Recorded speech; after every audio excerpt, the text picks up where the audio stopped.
Estamos aquí otro día más con las cositas y exposiciones de todas estas cosas de lengua. Cuarto de eso.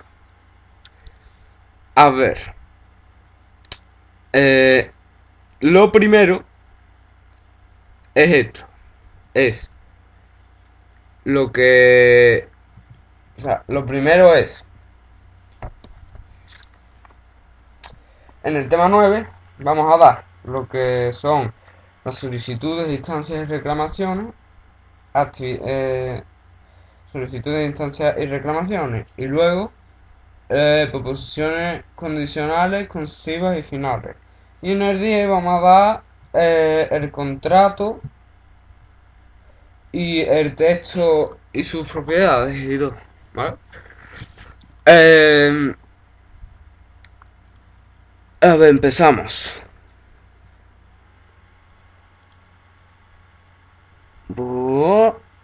Vamos. Esto no es. ¿Dónde iba? ¿Dónde va? Bueno, empezamos. Eh, a ver.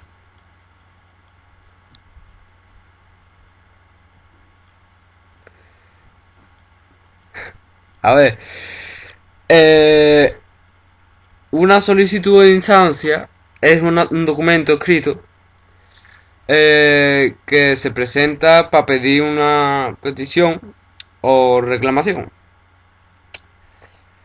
Un tipo particular de esto de las solicitudes que constituye la reclamación eh, que, que pudo presentar Naen cuando su recurso de asilo no fue prestado a plazo previsto. Este tipo de escrito se presenta también cuando un ciudadano adquiere un producto y no reúne las condiciones adecuadas o advierte deficiencia en servicios sanitarios o de transporte, etcétera. ¿Vale? Es decir, que una persona humana solicita, digamos que algo por molestia y esas cosas. Luego, una reclamación es la queja de usuario o de un consumidor por el incumplimiento de un organismo público o por supuesto asuntos de una empresa. Es decir, que es que una persona se reclama el dinero invertido o lo que sea en un producto que haya adquirido. Las reclamaciones incorporan la solicitud de que se corrijan o que se compensen las diferencias, lo que dijimos antes. Eh, a ver, y la reclamación tiene una estructura y es la siguiente. Datos del reclamante. El nombre, DNI o NIF. Domicilio de notificación y teléfono de contacto. Puede estar la exposición de lo que se reclama. Incluye la narración de los ECNOS con indicación de la fecha,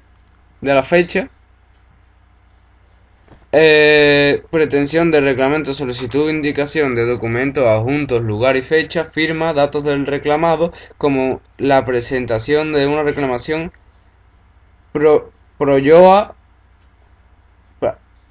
el inicio de un procedimiento administrativo. A veces se fijan plazos para entregar este tipo de documentos.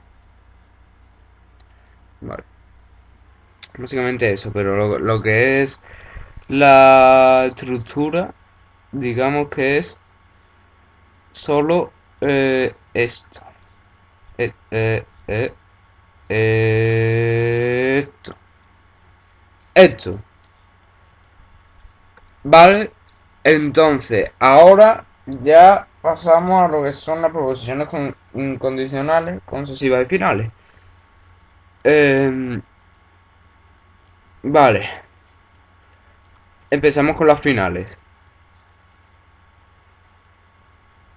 Que te dé la vuelta ya.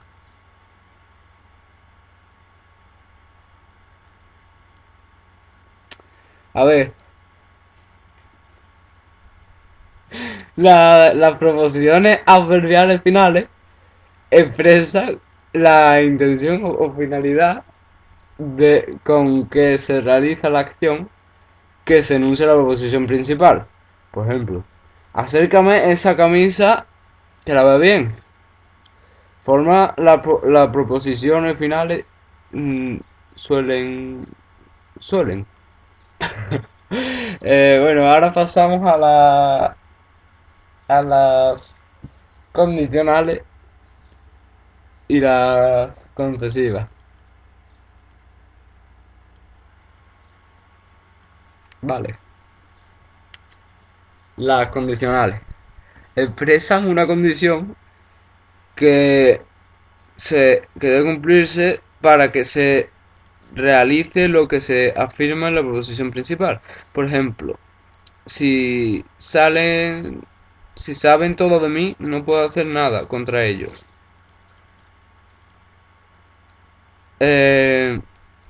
Forma las proposiciones. Proposiciones adverbiales concesivas expresan una un obstáculo que dificulta pero no impide lo que se enuncia en la proposición principal. No me levantaré aunque vengan todos los vendedores del mundo. Forma las proposiciones. Bueno, esto era lo que es el título de la solicitud de instancia, pero no se sabe qué ha pasado con él. Vale, ahora pasamos a Miguel Hernández y José Hierro. Ok. Bueno, como ustedes sabéis, Miguel Hernández era un buen hombre que escribía poemas y que os voy a contar su vida. A ver, este hombre nació en 1910 y 1942 en Orihuela. Si no sabéis dónde está, en Alicante. En una familia humilde, es decir, pobre. Solo asistió unos años a la escuela, por su pobreza. Pero su afición por la lectura y la amistad con el escritor Ramón Sige le ayudaron a completar su formación. Claramente. En 1931 se instaló en Madrid. Como escritor volvió a Orihuela y allí publicó Perito en Luna y conoció a Josefina Mandesa, quien le inspiró sus composiciones amorosas. En 1934 regresó a Madrid, donde entabló amistad con los poetas del 27, que le influyeron de forma decisiva. En el 37 se casó con Josefina y tuvo dos hijos, uno de los cuales falleció al poco de nacer. Al estallar la guerra, se alistó en el ejército republicano y viajó por diversos frentes recitando poemas y representando obras teatrales. Acabada la guerra, fue encarcelado y tras estar en varios establecimientos penitenciarios, murió de tuberculosis en la prisión de Alicante. Vale, y José Hierro. José Hierro nació en 1922 hasta el 2002. Nació en Madrid. Vivió en Santander durante su infancia y adolescencia. Fue encarcelado al término de la Guerra Civil y puesto en libertad en 1944. Trabajó en numerosos oficios relacionados en su mayoría con los libros y con la radio, pero se dedicó sobre todo a la literatura y la pintura. En el 98 recibió el premio Cervantes y en el 99 ingresó a la Real Academia Española. Murió en Madrid. A lo largo de toda la obra de Hierro aparecen los reportajes y alucinaciones.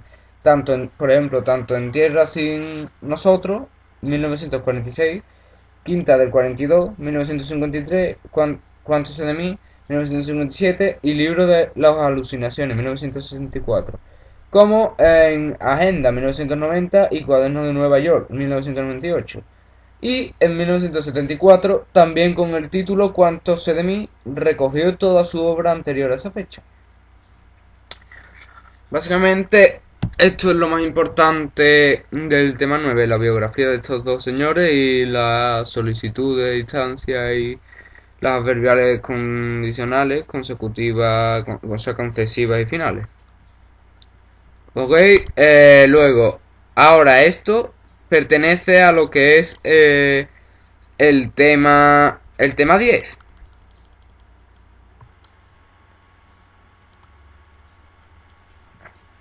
Que lo tenemos aquí. Aquí está nuestro tema 10. Que vamos a dar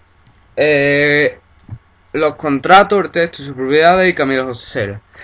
El contrato. El contrato es un acuerdo de voluntad verbal o escrito manifestado en común entre dos o más personas con capacidad partes del contrato.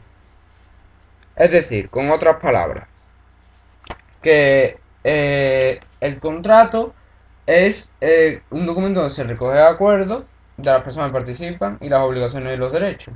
Ya está.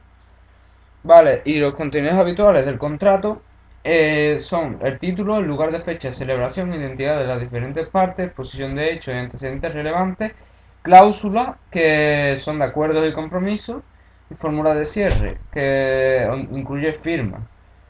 Pueden aparecer anexos. Ok, luego el texto y sus propiedades. Le vamos a dar este enlace que me ha gustado.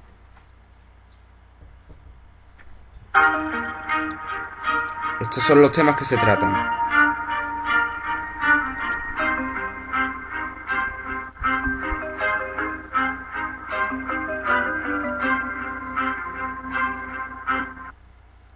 Vale, empezamos. El texto significa significado y sentido. Por ejemplo, existe, por ejemplo, el texto denuncia una cosa. Por ejemplo, ¿de qué vas? En una fiesta de disfraces. ¿De qué vas? Voy de Peter Pan. Por ejemplo, o entre amigos, invítame a cenar. ¿Pero de qué vas? ¿Te crees que soy millonario? Así en plan Basile. Por ejemplo, y como ves, un mismo texto puede tener distintos sentidos. Todos los textos tienen un significado concreto de las unidades de la lengua que lo componen. A ver. Luego, el sentido textual es la finalidad del texto que determina para un destinatario concreto, para un sitio concreto. Y después los factores que influyen en la interpretación de un texto, el emisor, receptor y el contexto, que puede ser lingüístico o extralingüístico. Y el significado del texto es lo que se dice y el sentido es lo que se quiere decir. ¿Okay? Luego, pasamos a lo que es coherencia y cohesión. A veces los textos contienen errores que nos hacen incoherentes. Voy a decir lo que es la coherencia y la cohesión. A ver, o sea, lo que es no, las características que poseen y lo que es. La coherencia es una propiedad del texto que consiste en que haya conexión entre los elementos que lo componen. Es decir, la coherencia es como ese efecto que se le da a una frase para que tú lo entiendas. O sea, un texto coherente no puede hablar sin coherencia porque si no, no te van a entender. Luego, la coherencia tiene dos comunicaciones, comunicación oral y escrita. Por ejemplo, en la comunicación oral, el texto se construye al hilo y hay muchos cambios de temas. En la escrita se tiende a un tema único y los asuntos están relacionados entre sí. En la oral se repiten ideas y se incluyen digresiones. Y se selecciona información como sinónimo, por medio de sinónimos. Y la estructura es abierta, libre y modificable por el emisor y el receptor. En la escrita, el emisor se somete a la estructura del tipo textual. ¿Ok? Básicamente es eso. Es lo que es la coherencia. Pasamos a la cohesión.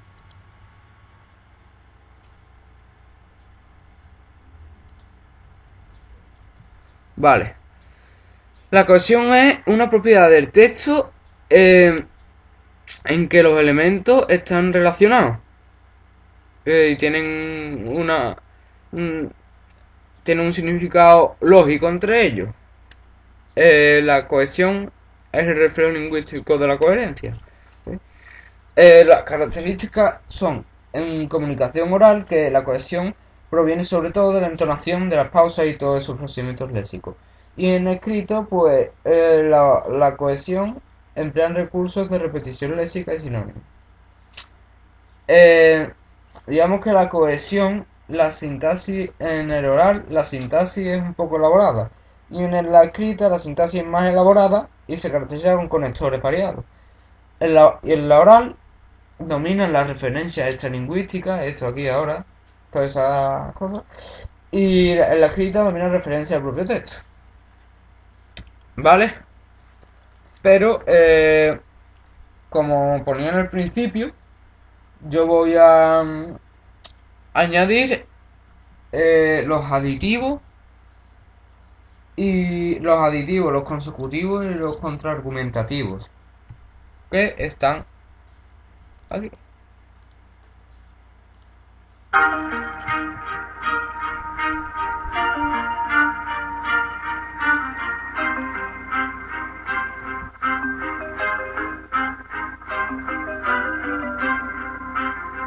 Adecuación es uno de ellos. Aditivos es lo mismo. O sea, aditivos. Añaden nueva información a la que ofrece el enunciado anterior. Los más usados son y además encima. Por ejemplo, la empresa organizó una gran campaña publicitaria, además sus representantes se tiraron un pedo. Eso es por ejemplo. El consecutivo. Señalan que la información del segundo fragmento del discurso es consecuencia anterior. Se emplea así, pues por ello, de ahí que, de manera que, por tanto, por lo tanto, en consecuencia, por siguiente, etc. Por ejemplo, la campaña gozó de gran éxito entre el público. Por consiguiente, los beneficios se los quedaron los hippies. Y el contraargumentativo indican que lo que se dice en una parte del discurso se opone, afirmando otra parte del anterior, se usa, pero sin embargo, no obstante, aunque en cambio a pesar de que, con todo por el contrario, por ejemplo, el producto se vendió muy bien, no obstante ellos mataron al presidente. Y y voy a explicar la vida de Camilo José Cela. A ver, Camilo José Cela murió nació en 1916 y murió en 2001. Nació en Iria Flavia. Para quien no sepa de geografía, está en La Coruña. Estudió diversas carreras que nunca terminó. Se dedicó siempre a la escritura con éxito y recibió numerosas distinciones a lo largo de su vida. Fue elegido académico de la lengua en 1957. Senador real en 1977, premio Príncipe de Asturias en el 87 y premio Nobel de la Literatura en el 89 y el de Cervantes en el 96. Además, su novela Cela es autor de cuentos y libros de viajes, como El viaje de Alcarria en 1948. Y, amigos, aquí acaban estos dos temas.